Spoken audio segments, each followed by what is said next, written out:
नमस्कार दोस्तों, आज हम इफ इस कविता का विश्लेषण करने वाले हैं। दोस्तों, ये एक बहुत ही सुंदर कविता है। ये कविता वर्ल्डली विजडम और प्रैक्टिकल नॉलेज से भरी पड़ी है। अगर आपको जीवन में एक सफल इंसान बनना है तो आप इस कविता को पढ़िए और इस कविता में कवि ने जो सजेशंस दिए हैं, जो गाइडेंस दिया है, उस पर अमल कीजिए। दोस्तों, ये संपूर्ण कविता एक सिंगल सेंटेंस है, क्योंकि आपको इस कविता में फुल स्टॉप जो है वो कविता के आखिरी शब्द के बाद ही दिखाई देगा। ये कविता एक कॉम्प्लेक्स सेंटेंस है जो इफ से स्टार्ट होता है। इफ हम यूज करते हैं कंडीशनल सेंटेंस बनाने के लिए, और इस कविता में कवि ने हमारे सामने बहुत सारे कंडीशंस रखे हैं। कवि का ये कहना है कि अगर आपको जीवन में एक सक्सेसफुल इंसान बनना है तो आपको उनके द्वारा दिए गए सारे कंडीशंस को फुलफिल करना पड़ेगा। अगर आप फुलफिल कर सकते हो तो आप एक सफल और अच्छे इंसान बन सकते हो। तो आइए दोस्तों, इस कविता का आनंद लेते हैं। If you can keep your head when all about you are losing theirs and blaming it on you। दोस्तों, सफल इंसान बनने की सबसे पहली कंडीशन है कि आपको अपना दिमाग शांत रखना है। Keep head cool. जब आपके आसपास के सारे लोग आपसे नाराज हो, आपसे चिढ़े हुए हो, उस वक्त आपको अपना दिमाग शांत रखना है, क्योंकि अगर आप भी चिढ़ गए तो ये जो नाराजी है ये झगड़े में परावर्तित हो सकती है। ठीक है।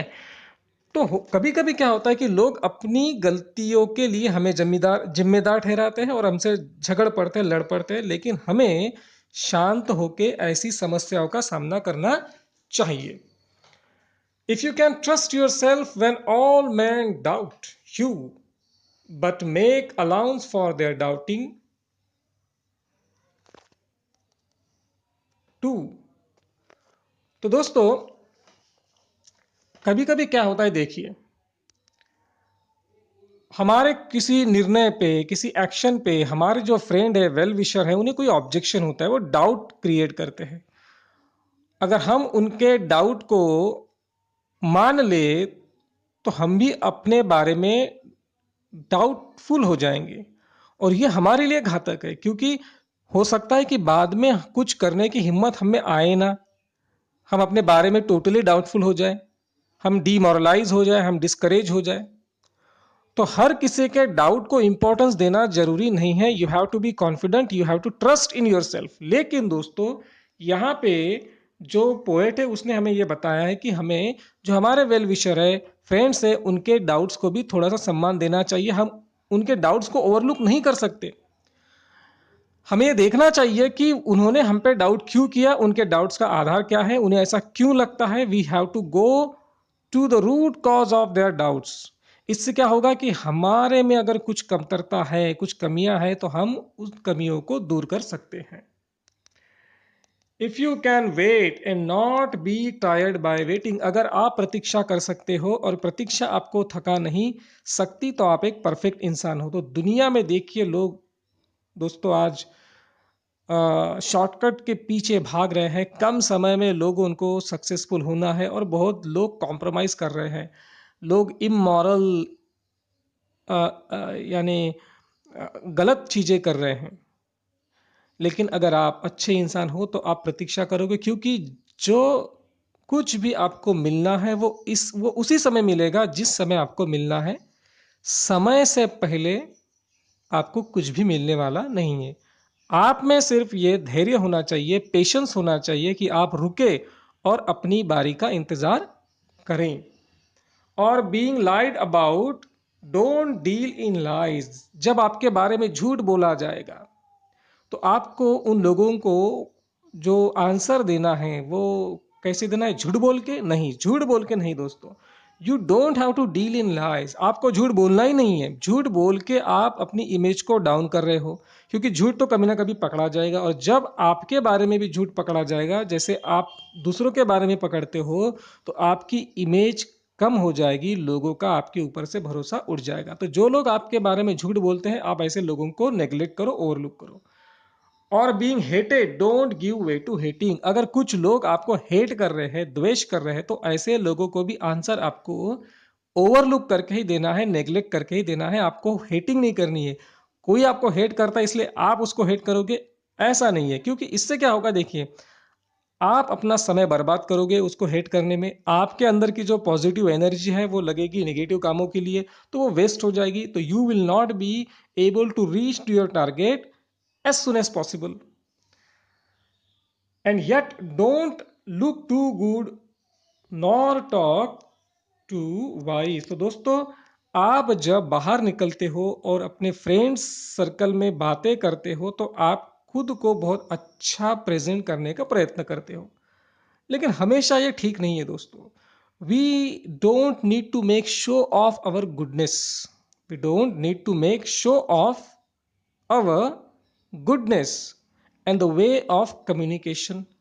We don't need to show that we are very intelligent when we are talking. जब हम बात कर रहे हो तो हमें ये दिखाने की कोई ज़रूरत नहीं कि मैं बहुत बड़ा इंटेलिजेंट व्यक्ति हूँ, क्योंकि होता क्या है, लोग लिसनर को पसंद करते हैं। जो लोग ये शो ऑफ करता है कि वो बहुत नॉलेजेबल है, इंटेलिजेंट है, तो ऐसे लोगों को लोग पसंद नहीं करते। तो ऐसे कुछ लोग ग्रुप में आएंगे कि वो लोग आपको क्रॉस करने लगेंगे। They will try everything to prove you wrong. और इससे क्या होगा कि कम्युनिकेशन हेल्दी नहीं होगा। आपके दोस्त होने के बजाय आपके दुश्मन बढ़ते जाएंगे। तो इसीलिए अगर आप अच्छे इंसान हो, आपको पता है, बात खत्म। आप कितने अच्छे हो या आपके कार्यों से लोगों को पता चलेगा। तो आपको आप कितने होशियार हो, कितने अच्छे हो, ये दिखाने की जरूरत नहीं है दोस्तों। If you can dream and not make dreams your master. अगर आप स्वप्न देख सकते हो लेकिन स्वप्न को अपना मास्टर होने मत दो। ड्रीम को आप कंट्रोल करो। Do not let the dream to control you. Dream अगर आपको कंट्रोल कर रहा है तो ये तो खतरनाक हो जाएगा दोस्तों। एम्बिशन असना एम्बिशन होना अच्छी बात है, लेकिन ओवर एम्बिशन होना ये तो डेंजरस है। क्योंकि जब क्या हो, देखिए क्या होता है कि जब ड्रीम हमको कंट्रोल करता है तो उस ड्रीम को पाने के लिए हम कुछ भी कर लेते हैं। हम इमोरल थिंग्स भी करते हैं, हम इलीगल थिंग्स भी करते हैं, हम किसी का खून भी कर सकते हैं, हम चोरी भी कर सकते हैं, हम कुछ भी कर सकते हैं। इसीलिए do not let your dream ever dominate you. If you can think and not make thoughts your aim। तो देखिए, आपका एक एम है जीवन में, एक ड्रीम है जीवन में। और जीवन में 24 घंटे, हर मिनट, हर सेकंड हजारों थॉट्स की नदियां हमारे मन से प्रवाहित होती रहती है। अगर हर थॉट के पीछे हम दौड़ते गए, भागे, तो क्या होगा, हम कभी अपने ड्रीम तक पहुंच पाएंगे नहीं, क्योंकि हम हर थॉट के पीछे भाग रहे हैं। इससे क्या होगा, कंफ्यूजन पैदा होगा। तो हमें हर थॉट को अपना एम नहीं बनाना है। कभी कभी क्या होता है, किसी के मन में एक व्यक्ति है जो ये मान लेता है कि यार मुझे हीरो बनना है। उसके मन में विचार आया, वो थोड़ी देर क्रिकेट देखता है, उसके मन में विचार आता है कि यार मैं तो अच्छा क्रिकेट खेलता हूँ, मुझे क्रिकेटर होना चाहिए। तो फिर वो क्रिकेट सीखने चला जाता है। बाद में और कोई अलग थॉट आ जाए, इससे क्या होता है कि you reach nowhere and you get nothing. ठीक है। If you can meet with triumph and disaster and treat those two impostor just the same. देखिए, ट्रायम्फ एंड डिजास्टर दोनों इम्पोस्टर है। इम्पोस्टर ऐसे लोग होते हैं जो दूसरों को चीट करते हैं, जो छलावा करते हैं, छलते हैं लोगों को। तो ट्रायम्फ एंड डिजास्टर ये बहुत बड़े इम्पोस्टर है, ऐसा कवि का मानना है। क्योंकि देखिए, ट्रायम्फ यानी विजय, विक्ट्री, और डिजास्टर का मतलब होता है पराभव यानी हार, दुख। तो ना हमें सुख में बहुत ज़्यादा सुखी होना है, ना दुख में हमें बहुत ज़्यादा दुखी होना है। दोनों ही चीज़ें एक्सट्रीम लेवल की है। दोनों ही एक्सट्रीम चीज़ें हमें अवॉइड करनी है। हमें मिडल वे फॉलो करना है।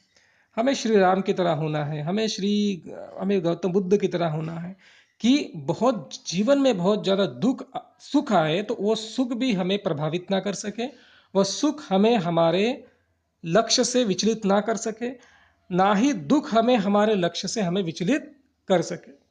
मान लो आप किसी टारगेट के पीछे हो और अचानक आपके जीवन में बहुत सारा पैसा आ गया, संपत्ति आ गई, सुख आ गई, तो हम आपको क्या लगेगा कि अरे यार मेरे पास तो बहुत सारा पैसा है, अभी मुझे मेरे ड्रीम के पीछे दौड़ने की कुछ ज़रूरत नहीं है। अगर ऐसा हो रहा है तो वो गलत है। कभी कभी क्या होता है कि आप किसी ड्रीम के पीछे हो और जीवन में कुछ ऐसी घटना हो जाती है कि आपको ऐसा लगता है यार मेरे जीवन में इतना दर्द है, दुख है, अब मैं कुछ नहीं करता, मैं बस जैसी है वैसा ही जीवन जीता हूँ। तो ये भी गलत है। You have to follow your dream regardless of situation, regardless of the situation you are in. Okay, तो यहाँ पे पर्सोनिफिकेशन फिगर ऑफ स्पीच है क्योंकि ट्रायम्फ और डिजास्टर को पोएट ने इम्पोस्टर कहा है. If you can bear to hear the truth you have spoken, twisted by knaves to make a trap for fools.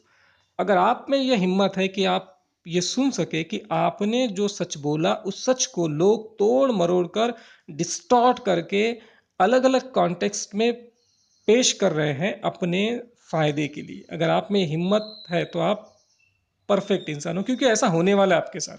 जीवन में ऐसा होता है, आप बोलते कुछ है और लोग अपने फायदे के लिए आपने जो बोला उसको तोड़ मरोड़ कर पेश करते हैं, जिससे आपकी बदनामी हो, उनका फायदा हो. ग्रुपिज्म में ऐसा होता है, लेकिन आपको हमेशा सच के साथ रहना है. और watch the things you gave your life to broken. जीवन में दोस्तों ऐसा भी होगा कि आपने अपना पूरा समय, पूरी एनर्जी जिस काम के लिए दी, वो काम अब नष्ट हो गया, किसी कारण से बंद हो गया, खराब हो गया, डिस्ट्रॉय हो गया. तो क्या करोगे फिर? छोड़ दोगे अपना ड्रीम? छोड़ दोगे? नहीं, ड्रीम नहीं छोड़ना है. And stoop and build them up with worn out tools. तो आपको क्या करना है? आपको फिर से झुकना है. अपने टूल्स, अपने औजार आपको उठाने हैं. वो पुराने हो गए तो भी चलेगा, और वो पुराने हथियारों से, औजारों से आपको अपना काम फिर से चालू करना है. If you can make one heap of all your winnings and risk it on one turn of pitch and toss. तो pitch and toss एक गैम्बलिंग गेम है. यहाँ पे पोइट हमें कह रहा है कि आप रिस्क लीजिए जीवन में. जीवन में रिस्क लेना अत्यंत आवश्यक है, तभी हम कुछ कर सकते हैं. तो जीवन में आपने जो कुछ भी पाया, जो स्किल है, जो टैलेंट है, जो नॉलेज, जो एक्सपीरियंस है, जो पैसा है, उसका एक हीप, उस सब को मिला के आप रिस्क लीजिए कुछ पाने के लिए. अब इसमें क्या होगा, आपको एक तो पॉजिटिव रिजल्ट मिलेगा या फिर नेगेटिव रिजल्ट मिलेगा. पॉजिटिव मिला तो ठीक है रिजल्ट, नेगेटिव मिला तो भी आपको निराश नहीं होना है. आपको फिर क्या करना है? Start again at your beginnings and never breathe a word about your loss. दोबारा से आपको ये लड़ाई शुरू करनी है, वो प्रवास दोबारा से शुरू करना है, और अपने हार के बारे में एक भी शब्द मुंह से नहीं निकालना है. If you can force your heart and nerve and sinew to serve your turn long after they are gone. अगर आपकी हड्डियों में अब दम नहीं रहा, आपकी मांसपेशियों में अगर दम नहीं रहा, तो भी आपको काम करते रहना है. लेकिन उसके लिए क्या जरूरी है? उसके लिए जरूरी है स्ट्रांग विल पावर. दोस्तों, अगर आपकी विल पावर स्ट्रांग है तो आपकी कमजोर हड्डियां, आपकी गलती हुई मांसपेशियां भी काम करने लगेंगी, ऐसा पॉइंट हमें बता रहा है. And so hold on when there is nothing in you except the will which says to them hold on. दोस्तों, विल पावर में जो विल की जो पावर है दोस्तों, वो इतनी शक्तिशाली है कि वो बड़े बड़े पहाड़ों को भी उनके जड़ों से उखाड़ सकती है. नदियों का जो मार्ग है वो बदल सकती है, लेकिन उसके लिए विल पावर होनी चाहिए. एक ऐसा स्टूडेंट जिसे कुछ नहीं आता, वो मेरिट में आ सकता है अगर उसकी विल पावर स्ट्रांग होगी तो. लेकिन अगर विल पावर स्ट्रांग नहीं है तो आपको इजीली कोई भी डोमिनेट कर सकता है, कोई भी हरा सकता है. आखिरी जो स्टांजा है दोस्तों, वो if you can talk with crowd and keep your virtue. दोस्तों, अब यहाँ पे प्रैक्टिकल नॉलेज हमें पोएट बताता है कि जीवन में, जीवन जीते समय हम बहुत सारे लोगों के कांटेक्ट में आते हैं. हम छोटे लोगों के कांटेक्ट में भी आते हैं. छोटे इस लिहाज से मैं बोल रहा हूँ, एजुकेशन से छोटे, सर्वसामान्य लोग, कॉमन लोग, उनके साथ जब हम रहते हैं तो हमें अपने वर्च्यूज खोना नहीं है. कभी कभी क्या होता है कि हम एक बहाव में चले जाते हैं और इमिटेशन करने लगते हैं जिन लोगों के हम कंपनी में है, तो इस प्रोसेस में हम अपने वर्च्यूज भी खो देते हैं. तो ये हमें खोना नहीं है. और जब हम रिच लोगों के साथ रहते हैं तो हमें कॉमन टच भी खोना नहीं है. हमें हम्बल रहना ही है, हमें ह्यूमिलिटी दिखानी है. We have to be down to earth. हमें सर्व देखिए, मैं रिच लोगों के साथ रहता हूँ, मैं पॉलिटिशियन लोगों के साथ रहता हूँ, इसलिए अब मैं गरीबों के साथ नहीं रहूँगा. ये जो एटीट्यूड है, ये बहुत ही गलत और अहंकारी एटीट्यूड है. तो ये नहीं होना चाहिए. अगर है तो आप परफेक्ट इंसान नहीं हो सकते. If neither foes nor loving friends can hurt you, if all men count with you, but none too much. तो आपको ना शत्रु हरा सके, आपको ना मित्र से कुछ प्रॉब्लम हो, यानी शत्रु हो या मित्र हो, किसी से अगर आपको कुछ भी धोखा नहीं है, तो आपकी इमेज अच्छी बन रही है और अच्छी यही इमेज चाहिए। सारे जो दोस्त है वो आपके लिए इक्वल है, लेकिन आपको दोस्तों के साथ इमोशनली टच नहीं होना, इमोशनली बॉन्डेड नहीं होना है। देखिए, इमोशन जहाँ पे आ जाता है वहाँ पे रिस्ट्रिक्शन आ जाता है, और रिस्ट्रिक्शन आ गए तो आपकी प्रोग्रेस भी रुक गई। इसीलिए आपको दोस्त तो बनाने हैं, लेकिन उनके साथ बहुत ज़्यादा इमोशनली कनेक्ट नहीं होना है। If you can fill the unforgiving minute with 60 seconds worth of distance run, yours is the earth and everything that's in it, and which is more, you will be a man, my son। तो दोस्तों, जो समय है उसकी जो उड़ान है, इतनी जल्दी वो उड़ जाता है कि पंछी भी उसके सामने बहुत स्लो दिखते हैं। ठीक है ना? तो देखिए, समय अनफॉरगिविंग है, समय किसी को छोड़ता नहीं, किसी को भी के ऊपर वो मर्सी नहीं करता है। अगर आप समय को वेस्ट कर रहे हो तो समय आपको वेस्ट करेगा। 1 मिनट में 60 सेकंड है, तो you have to make most of the every second you are getting from life. जीवन से एक एक सेकंड जो आपको मिल रहा है उसका भी आपको बहुत अच्छे से उपयोग करना है। जिस व्यक्ति को ये समझ में आ गई बात समय के बारे में, तो दुनिया उसकी मुट्ठी में है, पूरी दुनिया उसकी है, और दुनिया में जो कुछ चीज़ें हैं वो भी उसी के लिए है। और वो इंसान एक सच्चा मनुष्य हो सकता है, एक सक्सेसफुल मनुष्य हो सकता है। यह बात इस कविता में रुडयार्ड किपलिंग हमें बता रहे हैं। तो दोस्तों, आपको ये कविता कैसी लगी? आशा करता हूँ अच्छी लगी होंगी। अगर आपको ये कविता अच्छी लगी होंगी तो please like the video, share the video as much as possible, subscribe the channel दोस्तों। Have a good day. Jai Hind दोस्तों।